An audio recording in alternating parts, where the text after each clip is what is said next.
Hello, welcome back to my channel. ഇന്ന് ഞാൻ സംസാരിക്കുന്നത് മിസ്റ്റർ ആൻഡ് മിസ്സിസ് ബാച്ചിലർ എന്ന സിനിമയെക്കുറിച്ചാണ്. ഈ സിനിമ സംവിധാനം ചെയ്തിരിക്കുന്നത് ദീപു കരുണാകരനാണ്. പുള്ളി ഇതിനു മുമ്പ് സംവിധാനം ചെയ്ത സിനിമകളാണ് വിൻ്റർ, ക്രേസി ഗോപാലൻ തുടങ്ങിയ സിനിമകൾ. ഈ സിനിമയുടെ പശ്ചാത്തലം ഊട്ടിയാണ്. അപ്പോൾ സിനിമയുടെ ഫസ്റ്റ് ഷോട്ട് തന്നെ ഊട്ടിയുടെ മനോഹാരിത മുഴുവൻ ഒപ്പിയെടുത്ത ഒരു ക്യാൻവാസ് ആദ്യം കാണിച്ചുകൊണ്ടാണ്. അത് കാണുമ്പോൾ തന്നെ നമ്മൾ അറിയാതെ വാവ് എന്ന് പറഞ്ഞു. അത്ര ബ്യൂട്ടിഫുൾ ആയിട്ടുള്ള ഒരു ഷോട്ടിലാണ് സിനിമ തുടങ്ങുന്നത്. പിന്നെ കാണിക്കുന്നത് ഒരു വീടാണ്. അത് ഈ സിനിമയുടെ നായികയുടെ വീടാണ്. അന്നയായിട്ട് വരുന്നത് അനശ്വര രാജനാണ്. അന്ന് അന്നയുടെ കല്യാണമാണ്. അപ്പം അനശ്വര ഇപ്പം മിക്ക സിനിമകളിലും ഒരു ഒളിച്ചോട്ടം സ്റ്റാറാണ്. പക്ഷേ ഈ സിനിമയിൽ ഒളിച്ചോടുന്നത് അനശ്വരയല്ല. അനശ്വരയെ കെട്ടാൻ പോകുന്ന പയ്യനാണ് ഈ സിനിമയിൽ ഒളിച്ചോടുന്നത്. ഇവർ കല്യാണത്തിന് റെഡിയായി നിൽക്കുമ്പോൾ പയ്യൻ്റെ വീട്ടിൽ നിന്ന് ആളുകൾ വന്നിട്ട് പറയും, ഇങ്ങനെ പയ്യന് ഈ കല്യാണത്തിന് താല്പര്യമില്ല എന്ന് പറഞ്ഞ് എങ്ങോട്ടോ ഒളിച്ചോടി എന്ന് പറയും. അങ്ങനെ അന്ന ആകെ വിഷമത്തിലായി അവൾ ഒരു മുറി കയറി വാതിലടക്കും. അപ്പോൾ വീട്ടുകാരെല്ലാവരും കൂടി അന്ന വല്ല കടുങ്കയും കാണിക്കുമെന്ന് ഓർത്ത് വന്ന് തട്ടി വിളിക്കുമ്പോൾ അന്ന അവരെല്ലാവരെയും കൂടെ ആ റൂമിലാക്കി അടച്ച് അന്ന അവിടുന്ന് ഓടിപ്പോവുകയാണ് ചെയ്യുന്നത്. അങ്ങനെ അന്ന ഇങ്ങനെ ഒരു പുരയിടത്തിലൂടെ ഓടി. പിന്നെ നമ്മൾ കാണുന്നത് അന്ന ഒരു ബൈക്കിലൂടെ യാത്ര ചെയ്യുന്നതാണ്. വെള്ള ഗൗണൊക്കെ ആയിട്ട് ഒരു ബൈക്കിലൂടെ ഇങ്ങനെ യാത്ര ചെയ്ത് പോകുന്നതാണ് കാണുന്നത്. നമ്മളിപ്പോൾ ഈ ബൈക്ക് എവിടെ നിന്ന് വന്നെന്ന് വിചാരിക്കും. പക്ഷെ കഥയല്ലേ, ചോദ്യമില്ല.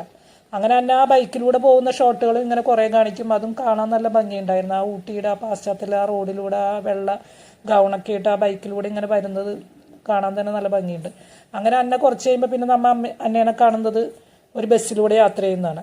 അങ്ങനെ അന്ന അവസാനം ചെന്നെത്തുന്നത് തിരുവനന്തപുരത്താണ്. അപ്പോൾ ഈ പയ്യൻ താമസിക്കുന്നത്. തിരുവനന്തപുരത്ത് എത്തിയപ്പോൾ സമയം രാത്രിയായി. അപ്പോൾ അവിടെയാണ് നമ്മളുടെ കഥാനായകൻ ഇന്ദ്രജിത്ത് നിൽക്കുന്നത്.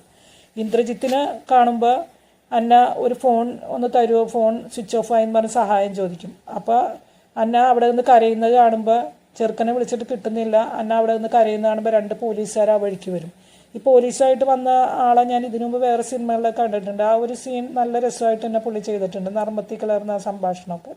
അങ്ങനെ പോലീസുകാരുടെ സജഷനോടുകൂടി ഇന്ദ്രജിത്ത് അന്നേനെ സഹായിക്കാൻ വേണ്ടി ഒരുങ്ങുകയാണ്. അങ്ങനെ ആ BMW കാറിൽ അവർ യാത്ര തുടങ്ങുകയാണ്. അപ്പോൾ പോകുന്നത് അന്നയുടെ കയ്യിൽ അഡ്രസ്സ് ഉണ്ട്, ചെറുക്കൻ്റെ ഫ്ലാറ്റ് അന്വേഷിച്ചാണ്. അപ്പോൾ ഇന്ദ്രജിത്ത് പറയും ഒരു 15 കിലോമീറ്റർ ഉണ്ടെന്ന് പറയും. പിന്നെ ഈ സിനിമയുടെ ഏതാണ്ട് അവസാനം വരെ ഈ ഒരു കാറിലാണ് ഈ സംഭവങ്ങൾ നടക്കുന്നത്. അവർ രണ്ടുപേരും ഒരേ കോസ്റ്റ്യൂം. പിന്നെ അവരുടെ സംഭാഷണത്തിൽ നിന്നാണ് നമ്മൾ ഓരോ കാര്യങ്ങളും അറിയുന്നത്. പക്ഷേ എനിക്കത് അത്ര ബോറായിട്ട് തോന്നിയില്ല. അവർ രണ്ടുപേരും മാത്രമാണ് മിക്കവാറും സിനിമയിലുള്ളത് ഒരേ കോസ്റ്റ്യൂമാണ്. പക്ഷേ ആ സംഭാഷണവും അവരുടെ ആ രീതികളും, പ്രത്യേകിച്ച് ഇന്ദ്രജിത്തിൻ്റെ നല്ല മൈന്യൂട്ടായിട്ടുള്ള ഇതുകൾ പോലും നല്ല ഭംഗിയായിട്ട് ചെയ്തിട്ടുണ്ട്. അങ്ങനെ ആ ഒരു രീതിയിലാണ് ഈ സിനിമ മുന്നോട്ട് പോകുന്നത്. പക്ഷേ നമ്മളെ വല്ലാതെ ബോറടിപ്പിക്കാതെ കാണാവുന്ന ഒരു സിനിമയായിട്ടാണ് എനിക്ക് തോന്നിയത്. ഇവരിങ്ങനെ യാത്ര ചെയ്ത് പോകുമ്പോൾ ഇതിനിടയിൽ ഇന്ദ്രജിത്തിന് ഫോൺ കോൾസ് വരുന്നുണ്ട്. ആദ്യം ഇന്ദ്രജിത്തിൻ്റെ ഗേൾ ഫ്രണ്ട് വിളിച്ചിട്ട് പറയും, ഞാനിപ്പോൾ സ്ഥലത്തില്ല, ഞാനിങ്ങനെ ഒരു യാത്രയിലാണ്, നമുക്ക് വന്നിട്ട് കാണാമെന്ന് പറയും. അപ്പോൾ ഇന്ദ്രജിത്തിനോട് അന്ന ഗേൾ ഫ്രണ്ടിനെ പറ്റി ചോദിക്കുമ്പോൾ ഞങ്ങൾ തമ്മിൽ അങ്ങനെ വലിയ എപ്പോഴും കാണാറൊന്നുമില്ല, പക്ഷെ നമ്മളെപ്പോഴും കണക്റ്റഡ് ആണ് അങ്ങനെ പറയും. അത് കഴിയുമ്പോൾ ഇന്ദ്രജിത്തിൻ്റെ ക്യാരക്ടറിൻ്റെ പേര് സിദ്ധാർത്ഥ് എന്നാണ്, സിദ്ധു എന്നാണ് വിളിക്കുന്നത്. അപ്പോൾ ഇങ്ങനെ ഇന്ദ്രജിത്തിനെ അമ്മ വിളിച്ചിട്ട് പറയും, ഞാൻ നിനക്ക് ഇഷ്ടപ്പെട്ട ഇടിയപ്പവും ചിക്കൻ കറി ഉണ്ടാക്കി വെച്ചിട്ടുണ്ട്, നീ വന്ന് കഴിക്കുമെന്ന് പറയും. അപ്പോൾ പറയും, ഞാൻ ഇച്ചിരി തിരക്കിലാണ്, അമ്മ കഴിച്ചോളൂ, അമ്മ കഴിച്ചിട്ട് കിടന്നോളൂ എന്ന് പറയും. അപ്പോൾ അമ്മ പറയും, എനിക്ക് കഴിക്കാൻ തോന്നുന്നില്ല, നീ വന്നിട്ട് നമുക്ക് ഒരുമിച്ചിരുന്ന് കഴിക്കാമെന്ന് പറയുമ്പോൾ ഇന്ദ്രജിത്ത് അല്പം ദേഷ്യപ്പെട്ടിട്ട് പറയും, അമ്മ കഴിച്ചിട്ട് കിടന്നോ, ഞാൻ പിന്നെ വന്നോളാം എന്ന് പറയും. അവരങ്ങനെ യാത്ര തുടരുമ്പോൾ അന്നയ്ക്ക് ഡ്രസ്സ് ചേഞ്ച് ചെയ്യണമെന്ന് പറയും. ഈ ഒരു ഗൗണും താങ്ങിയാണല്ലോ അന്ന ഇരിക്കുന്നത്.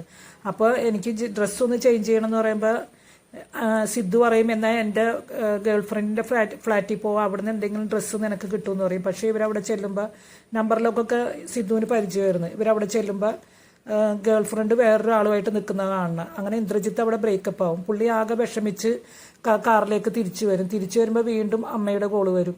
ഇത്തവണ സിദ്ധുവിന് അതൊരു ഭയങ്കര സാന്ത്വനമായിട്ടാണ് തോന്നിയത്.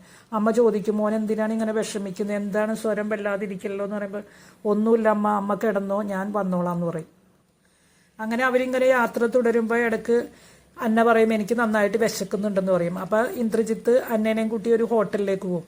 അപ്പോൾ അവിടെ ഹോട്ടലിൽ പോയി അന്നയ്ക്ക് പൊറോട്ടയും കറിയൊക്കെ മേടിച്ചു കൊടുക്കുക. അപ്പം ഞാനിങ്ങനെ ചെറുതായിട്ട് ആഗ്രഹിച്ചു പോയി, അമ്മയുടെ അടുത്ത് പോയി ആ ചിക്കൻ കറിയും ഇടിയപ്പവും അന്നയ്ക്ക് വാങ്ങിച്ചു കൊടുത്തിരുന്നെങ്കിൽ അമ്മയ്ക്ക് എത്ര സന്തോഷമായെന്നു. പക്ഷെ നമുക്കങ്ങനെ ആഗ്രഹിക്കാനല്ലേ പറ്റുള്ളൂ, ഇതൊക്കെ സിനിമയല്ലേ. അവരങ്ങനെ യാത്ര തുടർന്ന് ഈ ഒളിച്ചോടിപ്പോയ പയ്യൻ്റെ ഫ്ലാറ്റ് കണ്ടുപിടിക്കും. പക്ഷെ പയ്യൻ അവിടെ നിന്നും പോയിരുന്നു.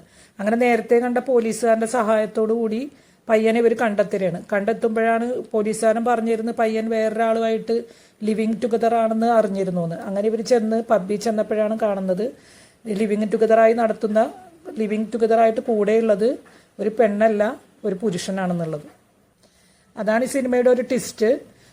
ഒളിച്ചോടുന്നത് ഒരു പെണ്ണുമായിട്ടല്ല, ഒരു പുരുഷനായിട്ടാണ്, ഒരു ഹോമോസെക്ഷൽ ആയിട്ടുള്ള ഒരാളാണ്. അപ്പോൾ ഇവള് കല്യാണം കഴിക്കാൻ പോയ ആള്. അപ്പോൾ എനിക്കിതിൽ കല്ലേടിയായിട്ട് തോന്നിയത് ഇങ്ങനെ ഒരു ഹോമോസെക്ഷൽ ആയിട്ടുള്ള ആള് 3 വർഷമായിട്ടും സ്വയം തിരിച്ചറിഞ്ഞില്ല എന്നുള്ളതാണ്.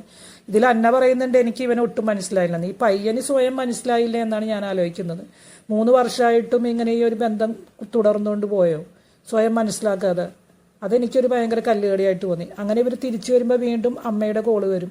അപ്പോൾ എടുക്കുന്നത് അമ്മയല്ല, അവിടുത്തെ എടുത്തപ്പോൾ അമ്മയല്ല വിളിക്കുന്നത്. അപ്പോൾ ആ ഫോൺ വന്നപ്പോൾ ഇന്ദ്രജിത്ത് പറയുന്നു ഇനി അമ്മ എന്നെ വഴക്ക് പറയുന്നൊക്കെ. പക്ഷേ അവിടെ വഴക്ക് പറയാൻ അമ്മ ഉണ്ടായിരുന്നില്ല, എടുത്തത് ജോലിക്കാരനായിരുന്നു.